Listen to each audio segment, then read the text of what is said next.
Hello my YouTube family, कैसे हैं आप सब लोग। आई होप आप सब अच्छे होंगे और बहुत खुश होंगे।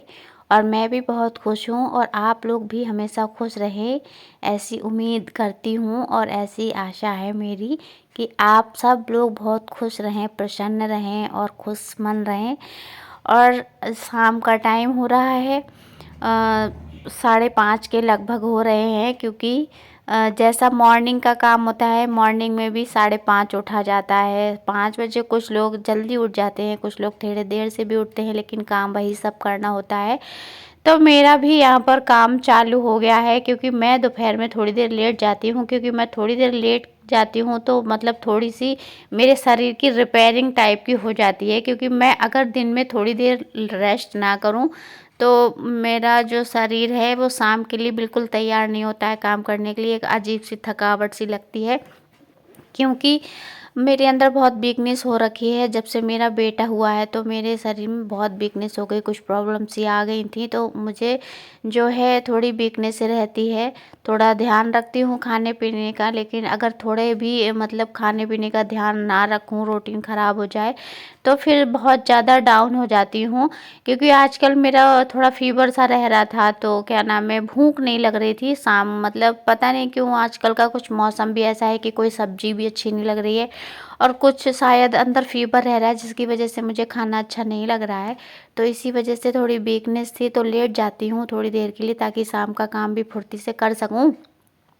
उसके बाद मैंने अपना बेड वगैरह सही करके झाड़ू वगैरह तो लगा दी। और ये दूध रखा हुआ था, इसे दूध को गर्म करूँगी और चाय बनाऊँगी। और अभी मैं लेटी हुई थी तो मेरे बाल तो खुले हुए थे। अब जाती हूँ मैं अपने हाथ पैर धुल के थोड़ा बाल लाल भी सेट करूँगी, ये मलाई फ्रिज में रख दूँ।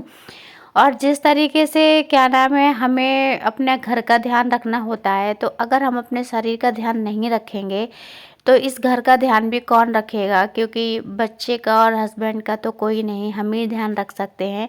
तो इसलिए अपने शरीर का ध्यान रखना भी बहुत ज़्यादा ज़रूरी है। जिस तरीके से घर का ध्यान रखो उस तरीके से अपने शरीर का भी ध्यान रखना ज़रूरी है। पर क्या होता है कि अपने लिए घर का ध्यान तो हम लेडीज़ें ज़रूर रखते हैं, अपने बच्चे के लिए अपने पति का पूरा ध्यान रखते हैं, उन्हें किसी चीज़ की कोई कमी नहीं होने देते हैं। बट हम अपना ध्यान अपनी तरफ से हम लापरवाह हो जाते हैं, अपना ध्यान नहीं रखते हैं, जिसका नतीजा हमें ही भुगतना होता है। फिर क्या है, वीकनेस आएगी और जब हम भी बीमार पड़ जाएंगे तो बच्चे का भी ध्यान कौन रखेगा।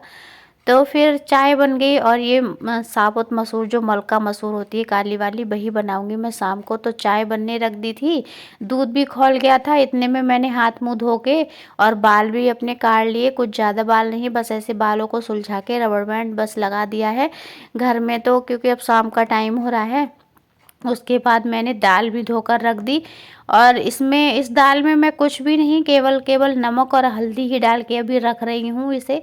मतलब थोड़ी वैसे बनाने के लिए गल जाए, उसके बाद मैं इसको अच्छे से फ्राई करूँगी। तो देखते जाइए आप लोग। दूध भी खौल गया, चाय भी बन गई, तो चाय छान लेती हूँ मैं। और फिर छत से कपड़े भी उठाकर लाई थी जो बेड पे पड़े हुए हैं, अभी मैंने उन्हें भी फोल्ड नहीं किया। तो मैं चाय छान लूँ और चाय छानने के बाद मैं रख लूँ अपनी बेड पे। उसके बाद करती हूँ मैं अपने कपड़ों को फोल्ड। और चाय, क्योंकि अब मौसम तो इतना ठंड वाला रहा नहीं, तो इतनी जल्दी चाय ठंडी नहीं होगी।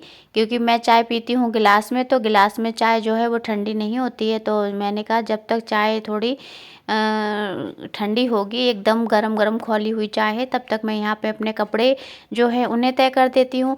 क्योंकि साथ ही साथ काम निपटते जाते हैं तो ठीक है। अब स्पेशली मैं चाय पीने के लिए अगर थोड़ी देर बैठती हूँ तो भी टाइम ख़राब होगा, क्योंकि ये टाइम होता है काम करने का।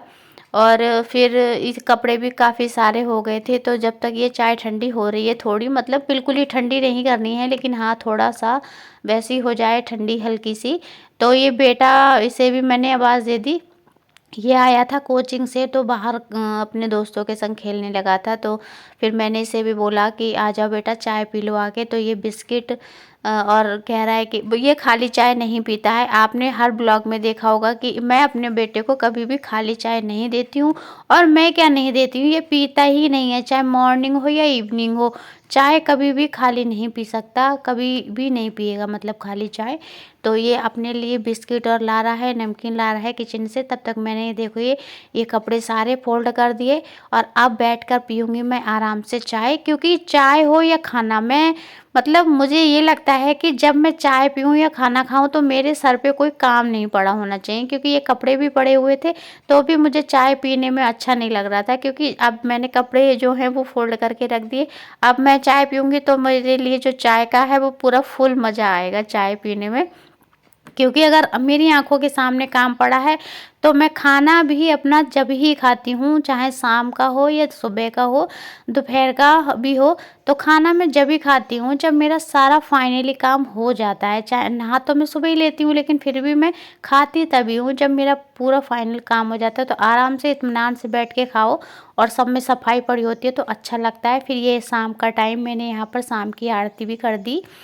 और क्या है कि जब हम फुर्सत से खाना खाते हैं तो अच्छे से भी खा लेते हैं। फिर मेरी जो दाल है वो तो मतलब बनने रख दी। उसके लिए दाल की फ्राई करने के लिए टमाटर, प्याज, हरी मिर्च और लहसुन वगैरह ये सब मैं काट लेती हूँ।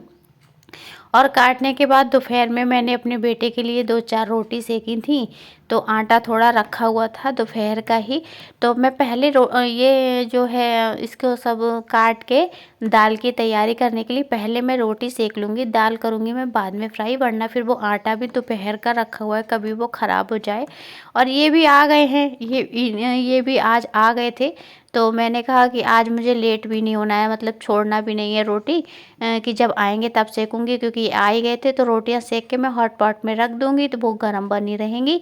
और फिर उस रोटी सेकने के बाद फिर मैं अपनी जो दाल है उसे फ्राई करूंगी।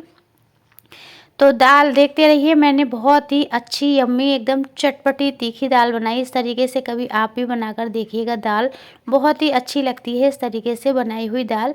तो मैंने यहाँ पर जीरा, थोड़ा गरम मसाला और ये अदरक ले ली है। इसको मैं पीस लूँगी सिलबट्टे पे। मैं मसाला हमेशा सिलबट्टे पर ही पीसती हूँ, कभी कुछ करना होता है तो भले ही मिक्सी में पीस लूँ, लेकिन ज़्यादातर मैं सिलबट्टे का यूज करती हूँ। उससे हमारे हाथों की एक्सरसाइज भी हो जाती है और सब्जी का स्वाद भी अच्छा आ जाता है।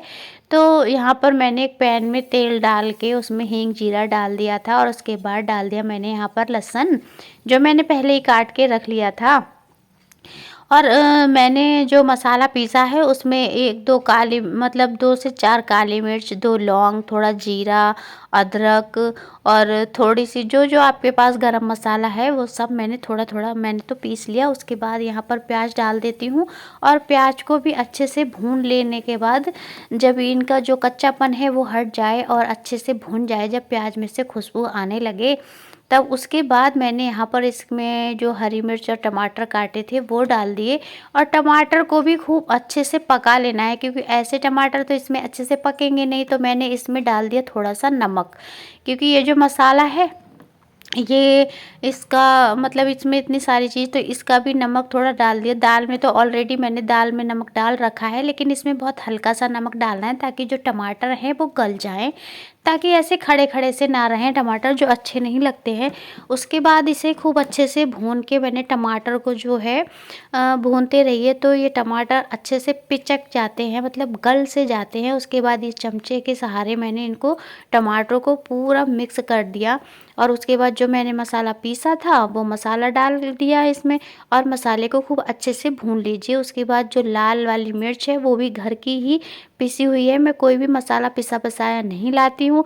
सारे मसाले खड़े लाकर घर में मिक्सी से पीस कर रख लेती हूँ, वही मतलब उनमें ही विश्वास होता है। बाकी घर बाहर के मसालों में पिसे हुए मसाले मेरी समझ में नहीं आते हैं। और मैंने जो हींग है थोड़ी सी ऊपर से भी डाल दिए ताकि और अच्छा फ्लेवर आ जाए।